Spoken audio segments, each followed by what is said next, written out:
The Boston Bruins, for the first time since 2016, they missed the playoffs in 2024-25. They have fallen a long way since their record-setting season in 2022-23. 8th last year, 15th in the East, 28th overall in the NHL with only 76 points.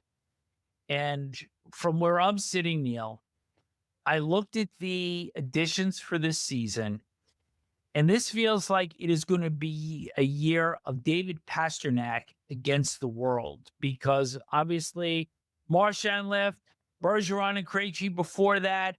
This is a shadow of the club that it was 3 years ago. And I'm going to go through the additions here, and you tell me if you see any game breaker acquired by general manager Don Sweeney. Victor Soderstrom, acquired in a trade with Chicago. Victor Arvidsson, trade with Edmonton. Tanner Jeannot, signed as a UFA from the Kings. Mikey Eyssimont, tough guy, grindy type player, signed as a UFA from Seattle. Alex Steves signed as a UFA, Group 6 from Toronto. Jordan Harris signed as a UFA that wasn't qualified by the Blue Jackets. And Sean Kuraly coming back in as a UFA from Columbus. This will be his second stint with the Bruins. Anything jump off the page there? Only that Tanner Jeannot is a very rich guy for what he can bring to the table. His contract is very good for his level of play. The only name that sort of jumps off the page to me unbelievably, is Jordan Harris, who got signed from the Columbus Blue Jackets. Jordan Harris was who Columbus got for trading Patrick Laine to Montreal. So now they got nothing for Patrick Laine in Columbus. Not that Jordan Harris was anything more than a name to get in that trade when Don Waddell moved Patrick Laine over to the Habs.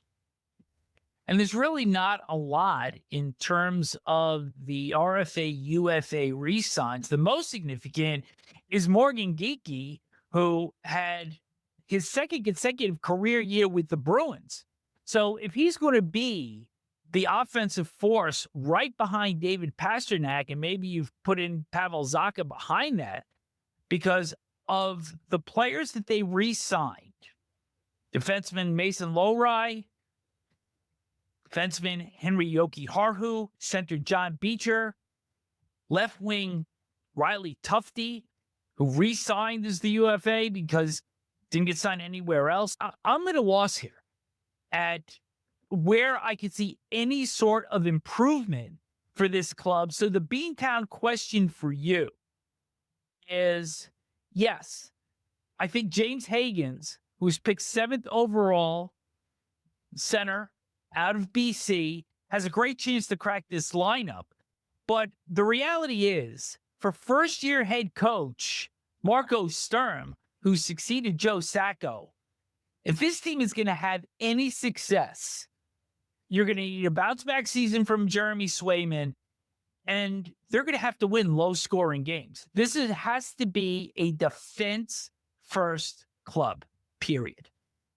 I don't see Boston Bruins getting back into the playoff picture with first-year coach Marco Sturm. Not that's anything against Marco Sturm. I hear all good things about him, and he certainly knows his way around the NHL. But I don't see the quality and the depth in this lineup that you need to make the playoffs, and I just don't see the Boston Bruins getting back into it. And I just want to make one comment, Vic. A year ago,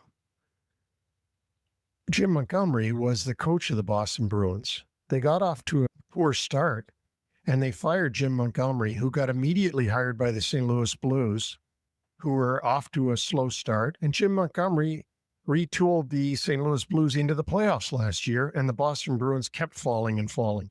So there's a lot to be upset about if you're a Bruins fan and you're waiting for this season to start and you want to see if they're going to be better. But I don't see it with the names we've been going over. I think you and I try to be completely objective with every team that we look at. And from early in the summer, when we saw their moves, starting to unfold. We were waiting for something to happen that never did. Well, and by what I'm seeing on paper, they want to be a tough team. They want to make it really hard on you to play in Boston. And that's why they picked up guys like Tanner Jeannot. And as you commented about Eyssimont, he's hard to play against. And they've already got some guys there that are hard to play against and that are tough. But that's not going to win you games. You can make it hard on the opposition to play in Boston, but you've also got to put pucks in their net. And I don't see it, other than, of course, star player David Pastrnak, but he can't do it all by himself. And who's their captain going to be, by the way? That's going to be interesting. Yeah. And I think also they need a good bounce back year from Charlie McAvoy as well. They do. They do. He's suffered through a number of injuries.